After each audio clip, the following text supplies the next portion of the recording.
Hi friends, అందరికీ నమస్కారం. అంజలి కథలకి స్వాగతం. కపాల మాంగళ్యం జానపద నవల 2వ భాగం విందాం. సూర్యాస్తమయం అయిపోయింది.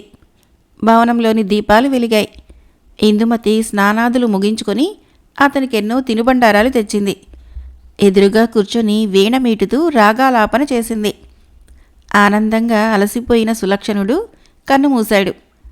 అంతవరకు తన్ను వెతుక్కుంటూ వచ్చిన ఎందరో రాజకుమారులను ఆమె బందీలుగా చేసి శిలలుగా మార్చి తన గదిలో భద్రపరిచింది. ఆ మాటలంటూ ఆగిపోయింది ఆడభూతం. నీ కథ బాగుంది. తర్వాత ఆ రాకుమారులను ఏం చేసింది అడిగాడు శంఖిణి. ప్రతి అర్ధరాత్రి సమయానికి ఆమెకు ఆవేశం వస్తుంది. ఒక్కొక్క శిలను మనిషిగా మార్చి కొరడాతో 11 దెబ్బలు కొట్టేది. వాళ్ళు కిందపడి ఏడుస్తూ ఉంటే ఆమెకు ఎంతో సంతోషంగా ఉండేది. ఆ విధంగా 15 మందిని హింసించేది అంది. భలే చాలా బాగుంది అన్నాయి భూతాలు. ఇందుమతి అతను నిద్రపోగానే లేచింది. తన గదిలోకి పోయింది. ఎందుకో ఆ సమయంలో ఆమెకు శిలల్ని మార్చాలన్న తలంపు రాలేదు. కాసేపు విశ్రమించింది. భూతగుణము మిక్కుటంగా ఉన్న ఆమె మనసు నిద్రకు దగ్గరకు రానీయలేదు.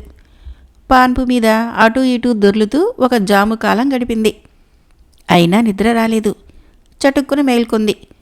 పక్కనే ఉన్న కొరడా గుర్తుకు వచ్చింది. పాన్పు మీద నుంచి లేచి కొరడాతో ఒక శిలను మనిషిగా మార్చింది. అతను భయంతో వణికిపోతూ నిలబడ్డాడు. అదే పనిగా అతన్ని కొరడాతో కొట్టింది. బాధతో ఏడుస్తూ కింద పడిపోయాడు.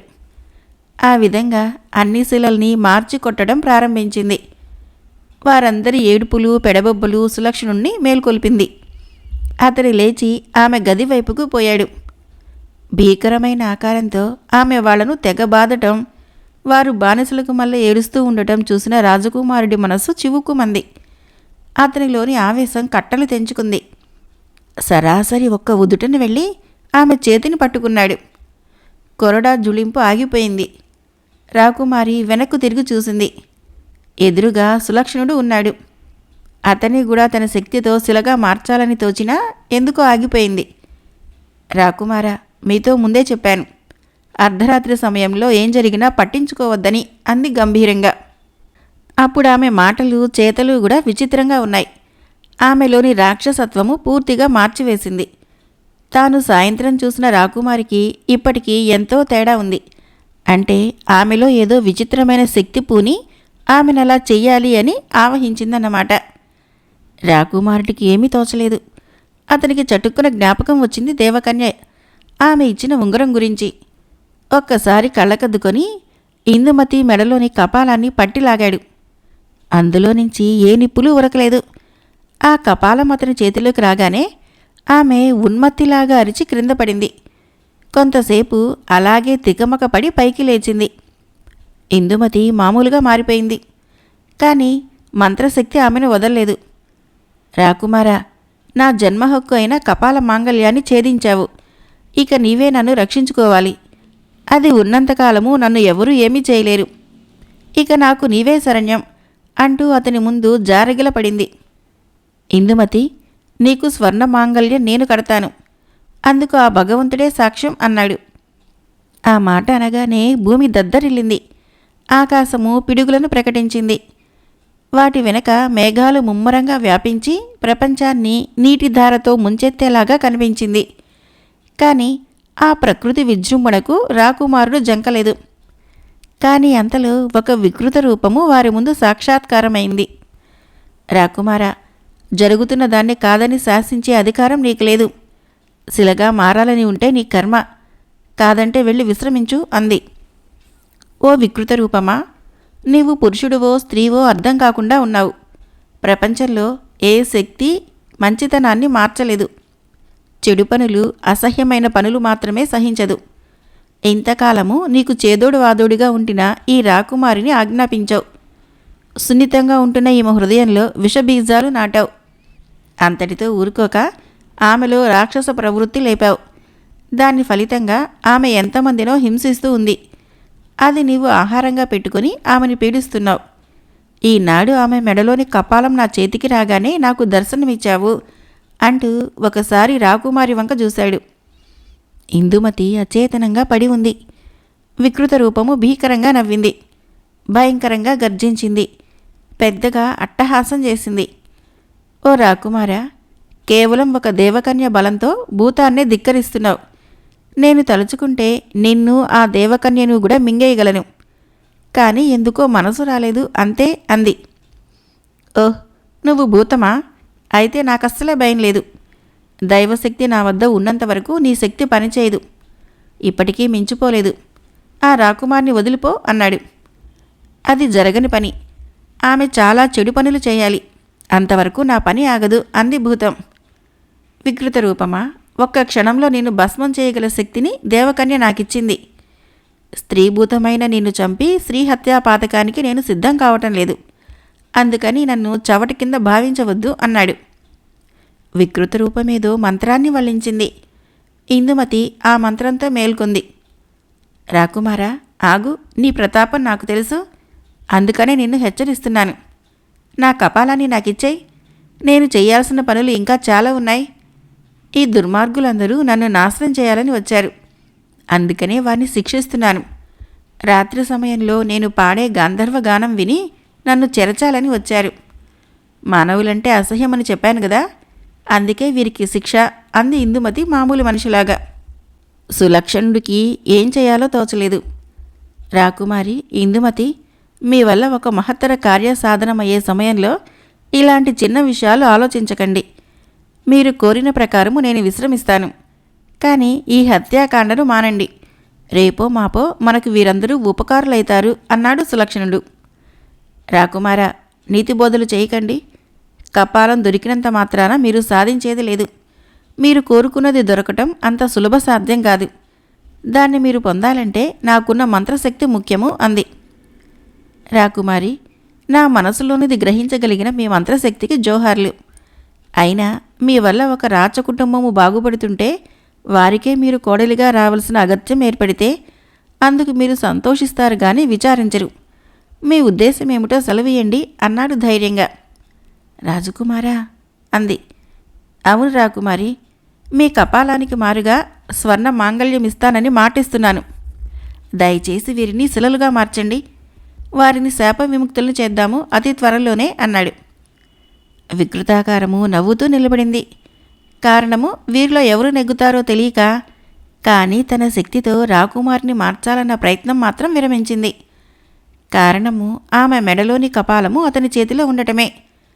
ఇందుమతిలో కొంత మార్పు వచ్చింది. ఆమె చటుక్కున లేచి నిలబడింది. రాకుమారా, ఈ పాటికి వీళ్ళని క్షమించి వదులుతున్నాను. రేపటి నుంచి మీరు వీళ్ళ విషయంలో కలుగజేసుకోకూడదు అంది గంభీరంగా. రాకుమారి, ఇందుమతి, చాలు, నాకు ఈ తృప్తి చాలు అంటూ సులక్షణుడు ఆ రాకుమారుల వంక చూశాడు. వారందరూ కృతజ్ఞతాభావంతో తల వంచుకున్నారు. ఆ క్షణంలో వారందరూ శిలలుగా మారిపోయారు. రాకుమారి ఇందుమతి సులక్షణుడి వంక చూసింది. మారు మాట్లాడకుండా అతడు కదిలి తనకంటూ ప్రత్యేకించిన మందిరంలోకి వెళ్ళిపోయాడు. కపాలాన్ని ఆమెకు అందించాడు. సులక్షణుడు తన గదిలోకి వెళ్ళి నిద్రించాడు. బాలభానుడు తన సహస్ర కిరణాలతో ప్రపంచాన్ని మేల్కొలుపుతూ వస్తున్నాడు. సులక్షణుడు మేల్కొన్నాడు. ఒళ్ళంతా బరువుగా ఉంది. ఏ విధంగానైనా తన కార్యం సాధించాలని మనసులో తీర్మానించుకొని కాలకృత్యాలు తీర్చుకున్నాడు. రాకుమారి ఇందుమతి కూడా మేల్కొంది. రాత్రి జరిగిన విషయాలన్నీ ఆమెకు గుర్తుకు వచ్చాయి. రాకుమారుడు ఎందుకు అలా చేశాడో తెలీదు. కానీ వెళ్ళిపోయే తరుణంలో ఆమెకు అతడు కపాలాన్నిచ్చి వెళ్ళిపోయాడు. కార్యార్థి అన్నాడు. అతను ఏం పని మీద తన వద్దకు వచ్చాడో అర్థం కావటం లేదు. తన మంత్రబలం కూడా అతని ముందు పనిచేయలేదు. తనకన్నా శక్తిమంతుడో కాదో అర్థం కావటం లేదు. కానీ బలం చూపాలన్న తలంపు మాత్రం కలగలేదు. అతను మాట్లాడిన తీరు తెన్ను, ఆ వినయము ఆమెను ఎంతలాగో కట్టిపడవేసింది. అంతకుముందు వచ్చిన మానవులను హింసపెట్టిన తను ఇతన్ని ఏమీ చేయలేదు. ఇందుమతి అతని నిద్రిస్తున్న గదివైపుకు వెళ్ళింది.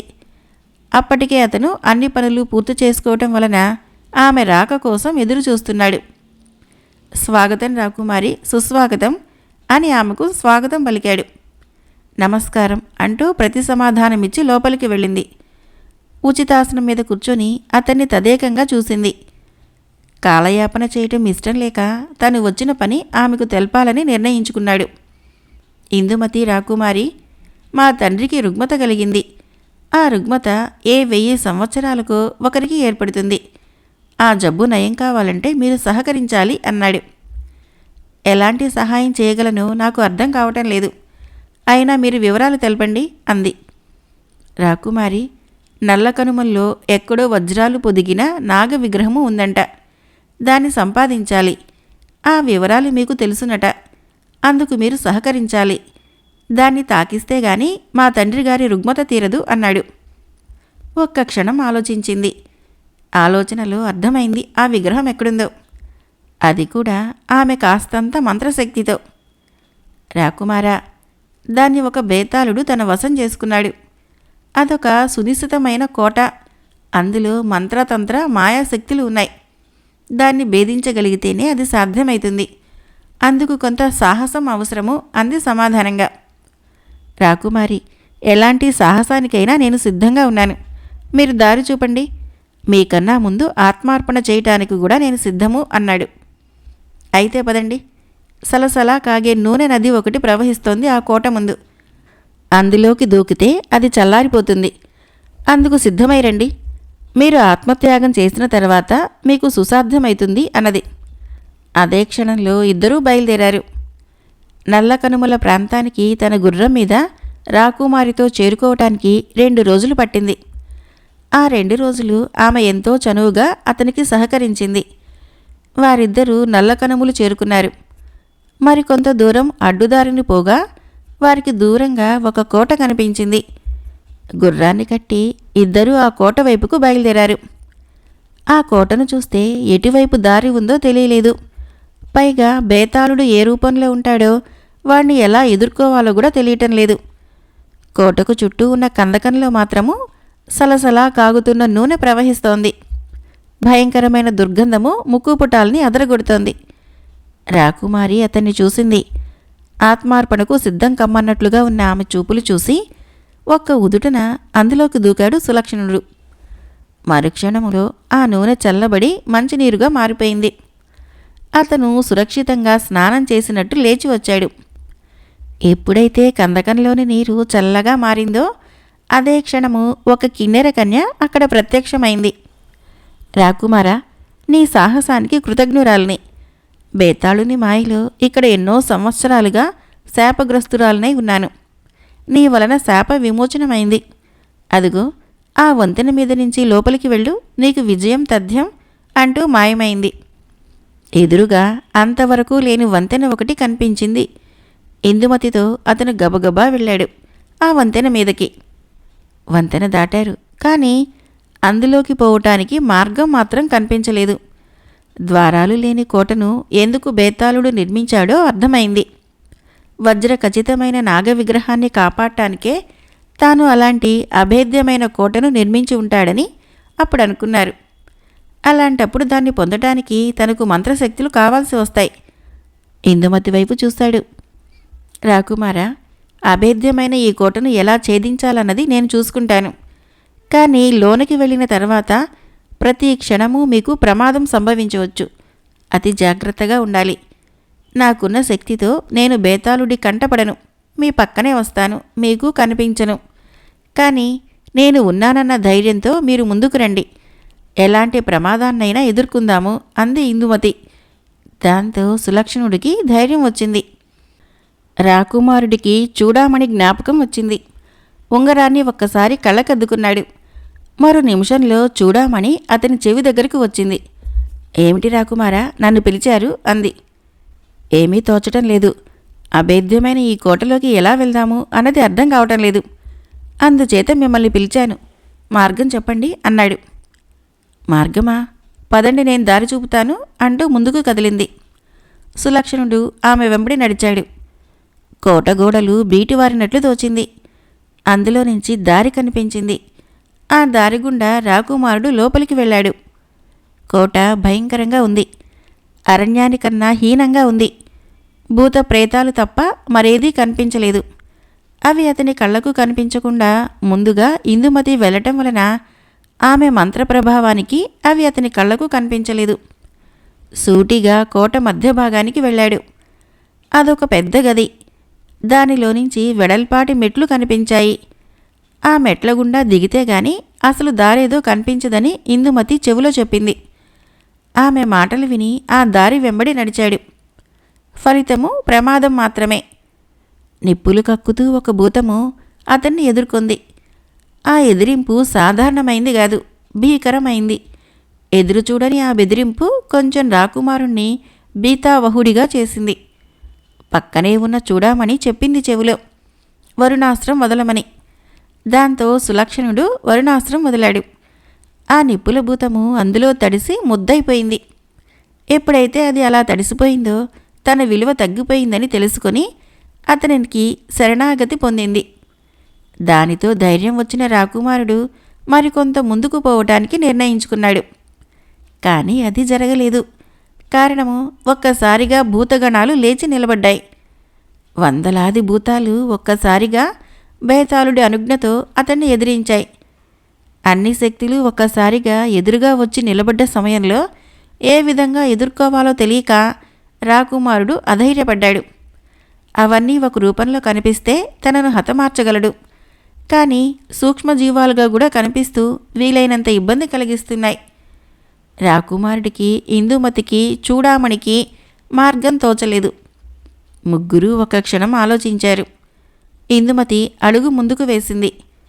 ఒక భూతము తేనెటీగలాగా వచ్చి చెవులను గింగురుమన్నట్లు చేసింది. వెనక్కు పోనివ్వకుండా ఇబ్బంది పెడుతూ రొద చేయనారంభించింది. ఇందుమతిలో ధైర్యం సన్నగిలింది. అయినా ధైర్యంతో ముందుకు చొచ్చుకుపోవటం ప్రారంభించింది.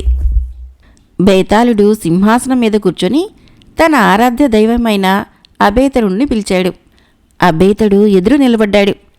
ఏమిటి గురు, ఒక మానవుడు మన మందిర ప్రవేశం చేశాడు. ఇంతవరకు ఎంతోమంది కోట ప్రాంగణంలోకి ప్రవేశించి ఆ నాగ విగ్రహానికి ప్రయత్నించారు. వారందర్నీ బంధించి పాతాళ గృహంలో బంధించి కోటకు మార్గం లేకుండా చేశాం. కానీ ఈ మానవుడు రావటం విచిత్రంగా తోస్తుంది. దీనికి సమాధానం చెప్పండి అన్నాడు. అందుకు కారణముంది బేతాళా. ఆ మానవుడికి 2 స్త్రీలు దైవశక్తితో సహాయం చేస్తున్నారు. ఆ ఇద్దరి బలం వలన అతడు మహత్తర శక్తి సామర్థ్యాలు పొంది అజేయమైన బలసంపన్నుడైతాడు. అందుకని ముందుగా కంచుకోట ప్రవేశించబోతున్నాడు. అందులోని మన భూతాలను వదిలిపెట్టి బాధపెట్టు అన్నాడు గురువు. బేతాళుడు దిగ్గున లేచాడు ఆ మాటతో. సింహాసనం దిగుతూ దిగంతాలు మారుమురగేలాగా అరిచాడు. భూత ప్రేత పిశాచ గణాలు రకరకాల రూపాలతో అతని ముందు నిలిచాయి. ఓ భూత ప్రేత పిశాచ గణాలు, దిగంతాలను శాసించే ఈ బేతాళుని కోటలోకి ఒక మానవుడు ప్రవేశించాడు. యుగ యుగాలుగా మనం కావలి కాస్తున్న నాగరాజును అపహరిద్దామన్న దురుద్దేశంతో వచ్చాడు. వాణ్ణి నానా హింసలు పెట్టండి, కత్తుల కోటలోకి పడేయండి, అన్నహారాలు లేకుండా మార్చి చంపండి అని అరిచాడు. భూతగణాలన్నీ రకరకాలుగా ఎగురుతూ పిచ్చి గంతులేస్తూ కదిలాయి. అంతలో బేతాళుని గురువు వారినుద్దేశించి, శిష్యులారా, వచ్చినవాడు సామాన్యుడు కాదు. కాస్త జాగ్రత్తగా వ్యవహరించకపోతే మీరే వాడికి బానిసలైతారు. జాగ్రత్తగా మసులుకోండి అంటూ హెచ్చరించాడు. దాంతో అవి కుప్పిగంతులు మాని నిదానంగా నడవటం మొదలుపెట్టాయి. కంచుకోటలోనికి ప్రవేశించిన రాకుమారుడి పక్కన నడుస్తున్న ఇందుమతికి ఏదో అనుమానం వచ్చింది. అటూ ఇటూ చూసి అతన్ని ఆగమంది. ఎందుకన్నట్లు చూశాడు. రాకుమారా, ఏదో భూతగణాలు మనల్ని వెంటాడుతున్నట్లుగా అనుమానంగా ఉంది. ఒక్క క్షణమాగు, వాటి సంగతి నేను తేల్చుకుంటాను అంటూ మనసులో ఏదో మంత్రం చదువుకుంది. దాంతో బుస్ బుస్మంటూ టపాకాయల్లా పేలిపోతూ కొన్ని భూతాలు పేలిపోయాయి. కానీ అవి అలా పేలటంతో గది నిండా నల్లటి పొగ నిండిపోయింది. ముందుకెలా సాగాలో అర్థం కాలేదు. ఆ సమయంలో చూడామణి అతని చెవి దగ్గరకు వచ్చింది. రాకుమారా, ఎడము వైపుగానే నడుస్తూ ఉండు. నీకు కొన్ని మెట్లు కనిపిస్తాయి. దాని ద్వారా కిందకు దిగు. ఆ తర్వాత అక్కడి నుంచి ఎలాగూ వెళ్లాలో ఆలోచిస్తాము అంది. ఆమె మాటలు ఇందుమతితో చెప్పి ఇద్దరూ ఎడంవైపుగా నడవటం ప్రారంభించారు. అలా కొంత దూరం పోగానే తలుపుల్లా తెరుచుకున్న కంచుకోట గోడలు మధ్యగా మెట్లు కనిపించాయి. ఆ మెట్ల గుండా ఇద్దరూ గబగబా దిగిపోయారు. అలా కొంత దూరం పోగానే వారికి ఏదో ఆర్తనాదం వినపడింది. చటుక్కున ఆగిపోయారు. ఇందుమతి నివ్వెరపోయింది. తనే క్రూరురాలనుకుంటే తనకన్నా క్రూరమైన మనుషులున్నారనిపించింది. ఇద్దరూ ఆర్తనాదం వచ్చిన వైపుకు పరుగు తీశారు. ఆశ్చర్యమైంది. అదృశ్యం. కొంతమంది మనుషులు అటు ఇటు ఊగుతూ తూలుతూ దెబ్బలతో బాధపడుతున్నట్లు అరుస్తున్నారు. కొడుతున్న వాళ్ళు కనిపించడం లేదు. మరెందుకు వాళ్ళు అలా అరుస్తున్నారో అర్థం కాలేదు. సులక్షణుడు నిశితంగా చూశాడు.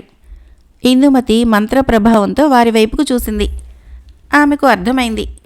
భూతగణాలు వారిని అలా హింసిస్తున్నాయని వారిని ఆదుకోవటానికి పరుగుదీయబోతున్న రాకుమారుణ్ణి ఆపింది. ఆగు రాకుమారా, అక్కడేదో మంత్రశక్తి ఉంది. అనవసరంగా ఇరుకున పడకూడదు అంది. సులక్షణుడు ఆగి ఆమె వైపుకు చూశాడు. రాకుమారా, అడుగు ముందుకు వేస్తే ఇనుప కటకటాల్లోకి పడిపోతాం. అది బేతాళుడి పాతాళ గృహం. మనలాగే ఇంతకు ముందు వచ్చిన వారిని ఆ ఇనుప కటకటాల్లో బంధించి ప్రతి నిత్యము హింసిస్తాడు.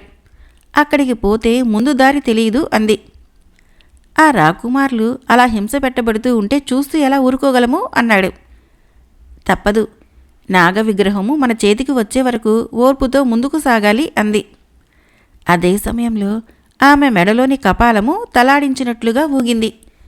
ఆడభూతము ఆమెలోకి ప్రవేశించింది. బీభత్సమైన ధ్వని చేసింది. రాకుమారుడు అదోలా అయిపోయి ఆమెను చూశాడు.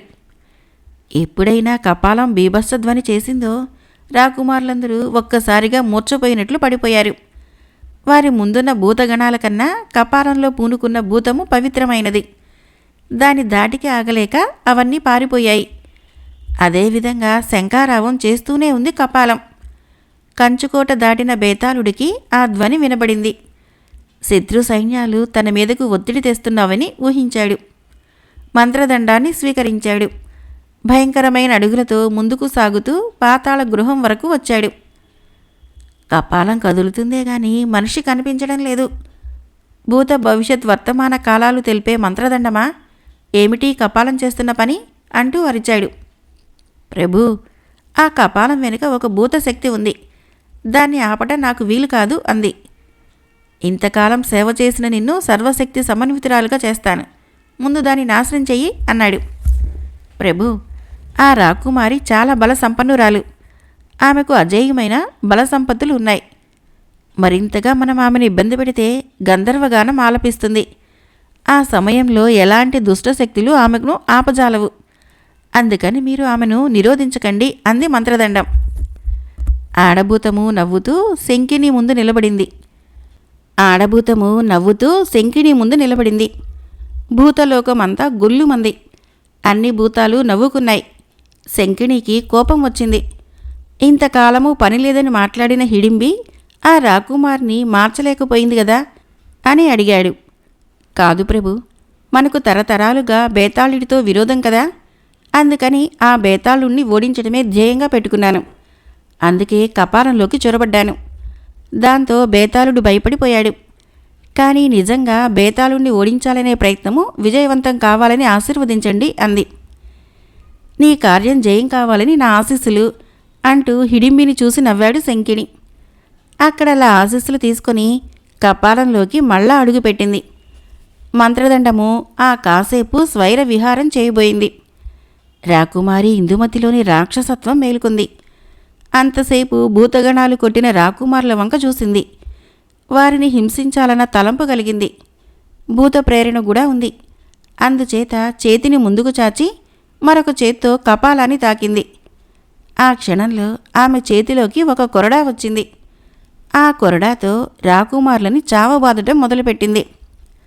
అనుకోకుండా వచ్చిన ఈ దెబ్బలకు తట్టుకోలేక వారందరూ తల్లడిల్లిపోయారు. ఆ సమయంలో సులక్షణుడికి ఏం చేయాలో తోచలేదు. తాను ఎదురుచూడని సందర్భానికి అతని మనసు నొచ్చుకుంది. కపాలము అదే పనిగా ఊగుతూ ఆమెలో రాక్షసత్వాన్ని పెంచుతూ ఉంది. దాంతో విధి విరామం లేకుండా వారిని హింసించడం ప్రారంభించింది. తాను ఊహించిన పనిని రాజకుమారి చేయటంతో బేతాళుడు ఎంతో సంతోషించాడు. వారిద్దరూ మనసులు ఒకటే. కానీ చూడామణి మాత్రము సులక్షణుడి మనసు మారకుండా చూస్తోంది. అందుకే అతనికి సన్నిహితంగా నిలబడి ధైర్యం చెబుతూ ఉంది. రాకుమారుడు ఏం చేయాలో పాలుపోక అదోలా నిలబడిపోయాడు. రాకుమారా, ఆ కపాలాన్ని నిన్నటిలాగా లాగేసై ఆమెలోని రాక్షస ప్రవృత్తి ఆగిపోతుంది అంది చూడామణి. ఆ మాట వినగానే చట్టుకున్న కపాలం లాగి తన చేతిలోకి తీసుకున్నాడు. ఇందుమతి అలసిపోయినట్లు పడిపోయింది. బేతాళుడు మండిపడ్డాడు. రాకుమారుడి మీదకి ఉరికి వాణ్ణి చంపుదామనిపించింది. కాని అతని పక్కనే ఉన్న దేవకన్య బలం ముందు తన బేతాళ బలం ఎందుకూ పనికిరాదని తెలుసుకుని ఊరుకున్నాడు. చూడామణి రాకుమారుడి చెవిలో గబగబా ముందుకు కపాలంతో సాగమంది. అది చేతిలో ఉన్నంతవరకు బేతాళుడి బలము ఎందుకూ పనిచేయదని సలహా ఇచ్చింది. ఆ మాటతో ఇందుమతిని అక్కడే వదిలి రాకుమారుడు ముందుకు సాగాడు. అలా కొంత దూరం పోగా ఒక నూనె బావి ఎదురుపడింది. దాన్ని ఒక పెద్ద పిశాచము కాపలా కాస్తూ ఉంది. దాన్ని సంహరించాలంటే తనకు దైవబలం కావాలి. అయినా మొండిగా కరవాలాన్ని ఎత్తి దాని మీదకు ఉరికాడు. ఎన్నో వందల సంవత్సరాలుగా యుద్ధం తెలియని ఆయుధం లేని పిశాచం నివ్వెరపోయి అతని కరణాల ఘాతానికి హతాసురాలైపోయింది. దాంతో అందులోని నూనె ఎండిపోయినట్లుగా మారి అది ఒక చిన్న భవనంలా మారింది. అక్కడి నుంచి కనిపించిన మార్గం గుండా ముందుకు వెళ్ళాడు. పిశాచ భవనం చేరుకోవటం సాధ్యం కాదనుకున్న బేతాళుడు ఇందుమతిని ఎలాగైనా పొందాలని అక్కడే నిలబడిపోయాడు. సులక్షణుడు ఆ మార్గం గుండా ముందుకు చొచ్చుకుపోయాడు. ఎదురుగా పెద్ద దేవాలయం వంటిది కనిపించింది. ముందొక చిన్న తటాకం.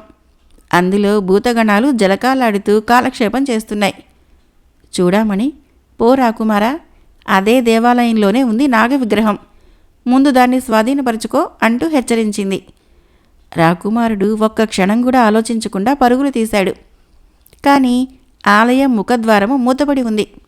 దాన్ని పగలగొట్టడం సాధ్యం కాదనిపించింది. అందుచేత ఒక్క క్షణం ఆలోచించాడు. చూడామణికి కూడా మార్గం తెలియలేదు. ఇందుమతి మేల్కొంది. మెడలో కపాలం కనిపించలేదు. అది సులక్షణుడి పని అయి ఉంటుందని ఊహించింది. కాని ఎదురుగా బేతాళుడు ప్రత్యక్షమయ్యాడు. రాకుమారి, నీకున్న మంత్రబలము నాకున్న తంత్రబలము కలిస్తే ఈ ప్రపంచాన్ని శాసించగలం. నాతో చేతులు కలపమని ప్రాధేయపడ్డాడు.